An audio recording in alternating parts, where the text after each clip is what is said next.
আসসালামু আলাইকুম। Real village cooking চ্যানেলে সবাইকে ওয়েলকাম জানাচ্ছি। আজকে আমি পরোটা বানিয়ে দেখাবো খুব সহজ এবং সিম্পল পদ্ধতিতে মুচমুচে খাস্তা পরোটার রেসিপি।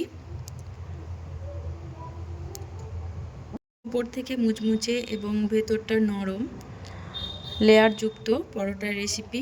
চলুন তাহলে আজকের এই পরোটার রেসিপিটি শুরু করা যাক। এখানে আমি নিয়ে দিচ্ছি ময়দা। আমি 2 বাটি পরিমাণে ময়দা নিয়ে নিচ্ছি। দিয়ে দিচ্ছি লবণ। 2 বাটি পরিমাণে ময়দা নিলাম। দিয়ে দিচ্ছি লবণ। লবণটা স্বাদ অনুযায়ী দিতে হবে। চিনি দিয়ে দিলাম 1 টেবিল চামচ। চিনি দিলে কি হবে, এর স্বাদটা ভালো আসবে। খাওয়ার সময় সামান্য লবণ এবং চিনি মিক্স করে দিলে স্বাদ ভালো আসে। আর দিয়ে দিচ্ছি এখানে দুধ দিয়ে আমি ডোটা মাখবো। দুধ এবং চিনি মিশ্রণে এক ডো তৈরি করলে দেখুন পরোটা খেতে খুবই ভালো লাগে, অসাধারণ একটা টেস্ট আসে। আমি পুরো অল্প অল্প করে দুধ দিয়ে ডোটা মেখে নিচ্ছি। দুধটা আমি কিন্তু খুব যে গরম তা না, নর্মাল যে দুধ সেভাবে দিয়েছি।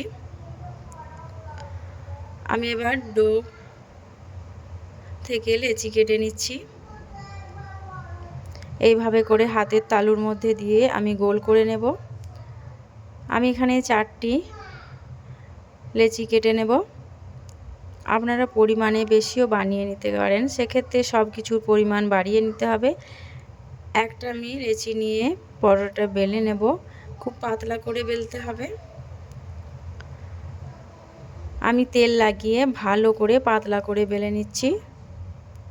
এই পরোটাগুলো বানানো খুবই সহজ। আমি পাতলা করে বেলে নিয়েছি। এবার ওপর থেকে সাদা তেল দিয়ে দিলাম এইভাবে হাতে করে, আর ওপর থেকে ময়দা ছড়িয়ে দেবো। অল্প ময়দা হাতে করে এইভাবে ছড়িয়ে দিচ্ছি, আর একটু হাতে করে এইভাবে বুলিয়ে নিতে হবে। এবার এক সাইড থেকে আমি আলতোভাবে টেনে নেব। চারপাশটা প্রথমে একটু আমি ঠিক করে নিচ্ছি। এবার এক সাইড থেকে আলতোভাবে টেনে নিতে হবে। দেখবেন খুব সুন্দর লেয়ারগুলো আসবে।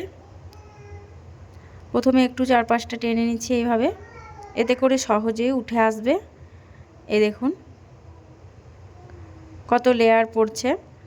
এইভাবে করে আলতোভাবে টেনে নিতে হবে, আর হাতের আঙ্গুলের মধ্যে দিয়ে আমি গোল করে নেব। এখানে একটু ঠিক করে নিলাম, আর হাতের আঙ্গুলের মধ্যে নিয়ে এইভাবে গোল করে নিচ্ছি। এইভাবে গোল করে প্রতিটা আমি লেচি করে নেব, আর রেস্টে রেখে দিতে হবে এই পর্যায়ে 10 মিনিটের মতো। 10 মিনিট রেস্টে রাখার পর দেখবেন নরম হয়ে যাবে। নরম হয়ে যাওয়ার পর আবারও আমি এইভাবে ঘুরিয়ে নেব। এইভাবে হাতে করে এইভাবে ঘুরিয়ে নিতে হবে। এইভাবে করে এবার আমি একটা পরোটা বেলে নিচ্ছি। এই দেখুন হাতের তালুর মধ্যে দিয়ে একটু এইভাবে চাপ দিয়ে দিলাম। এবার আমি এটাকে বেলে নেব। পরোটাটা আমি গোল করে বেলে নেব,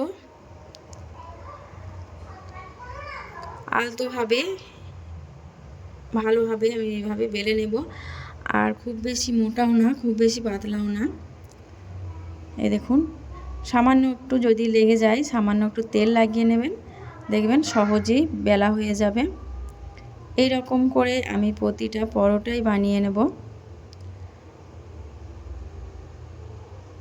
এই দেখুন ঠিক এই রকম হবে। এবার আমি সব পরোটাগুলো একে একে করে ভেজে নেব। এখানে একটা তাওয়া চাপিয়ে দিলাম, আর এর মধ্যে আমি পরোটা একটা দিয়ে দিলাম। মিডিয়াম ফ্লেমে রেখে পরোটাগুলো ভেজে নিতে হবে। একবার উল্টে পাল্টে ভেজে নেব। উপর থেকে দিয়ে দিচ্ছি তেল, সাদা তেল দিয়ে দিলাম। সাদা তেল দিয়ে আমি পরোটাগুলো ভেজে নেব।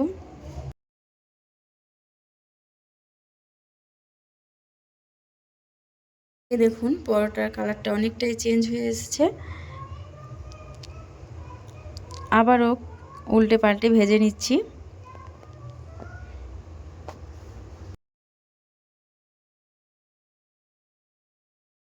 এই পরোটাটা প্রায় ভাজা হয়ে এসেছে, দেখেই বুঝতে পারছেন কালারটা কত সুন্দরভাবে চেঞ্জ হয়ে এসেছে। এবার এই পরোটাটা আমি তুলে নেব। সব পরোটাগুলোই একইভাবে আমি ভেজে নেব। এই দেখুন কত সুন্দর মুচমুচে খাস্তা হয়েছে, ভেতর থেকে খুবই নরম আর লেয়ার পড়েছে। এইভাবে কিন্তু আপনারা সহজেই পরোটা বানিয়ে নিতে পারবেন। এই দেখুন ভেতরটা। পরোটা বানানো খুবই সহজ, কোনো ঝামেলা ছাড়াই আপনারা এইভাবে পরোটা বানিয়ে নিতে পারবেন। এই দেখুন। তাহলে বন্ধুরা, আমার এই রেসিপি আজকে আপনাদের কেমন লাগলো অবশ্যই কমেন্টে জানাবেন। ভালো লাগলে চ্যানেলটা সাবস্ক্রাইব করে পাশে থাকার অনুরোধ রইল। আপনারা এই পরোটার রেসিপিটা বাড়িতে একবার হলেও ট্রাই করে দেখবেন, আর বিকালে বা সকালের নাস্তায় আপনারা এভাবে পরোটা বানিয়ে ব্রেকফাস্টও খেতে পারেন। সঙ্গে ঘুগনি বা মাংসের সঙ্গে এইভাবে পরোটা বানিয়ে খেলে কিন্তু অসাধারণ লাগবে। বাচ্চাদের টিফিনেও দিতে পারবেন। রেসিপি এখানেই শেষ করছি।